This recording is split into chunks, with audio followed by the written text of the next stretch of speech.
The 50th anniversary of the discovery of Lucy's remnant is being commemorated with various events in Addis Ababa. Over 240 researchers from 34 countries have visited Ethiopia as part of the event. During their stay, the participants visited Adwa Victory Memorial and Unity Park and saw ancient artifacts and fossils in the country.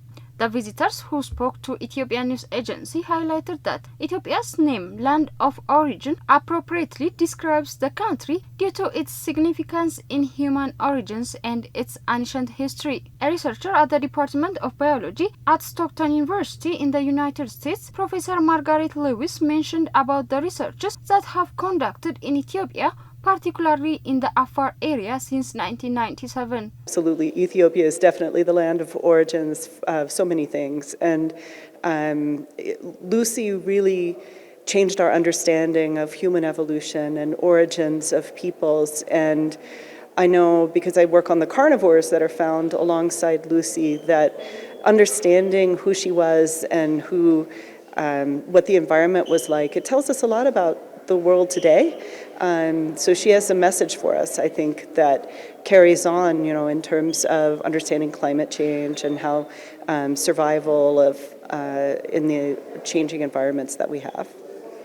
It's very exciting to see all the exhibits. We just went through the art exhibit, the paleontology exhibit, and I think it does a wonderful job of telling everybody not only about the history of Ethiopia, but the history of all of us, of humans.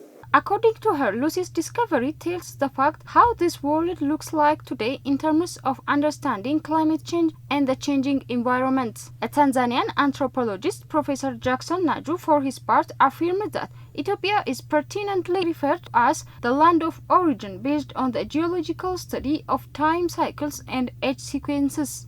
Everybody has to believe that it's the land of origin, looking at first of all, the geological sequence and the chronology of the dates, age. We have the discovery of our ancestors, which date back to almost 6 million years ago. So, and then we have 5 million, or 4 million, or 3.2 million, 2 million, all the way to the very recent species of our own. So it makes sense to call it the land of origin. He emphasized that their research focuses on the animals that inhabited the region during Lucy's time, highlighting Ethiopia's ancient status through various measures. A senior researcher at the University of Liverpool in England, specializing in the origin of human race, Ignacio Lazagabaster, highlighted that Ethiopia is not only known for fossils dating back up to 4.5 million years, but also for its rich narrative as the oldest country in Africa. I also had the chance to go to the National Museum of Ethiopia, and this is where some of the treasures that I was talking about, some of these fossils, are hosted. And this, I mean, we're talking about Lucy, we're talking about Salam, we're talking about discoveries that have changed the way we see research in human evolution, but at the same time, the way that we see each other, right? We learn from this that we are all brothers, that we are all from we have all the same origin, that it doesn't matter, where we're from. We all share a common ancestor, and that common ancestor, that grand-grandparent, is here in Ethiopia. Definitely, it's a land of origins for sure. I mean, there are other places in Eastern Africa and Southern Africa where we find fossils that are also very important for our understanding.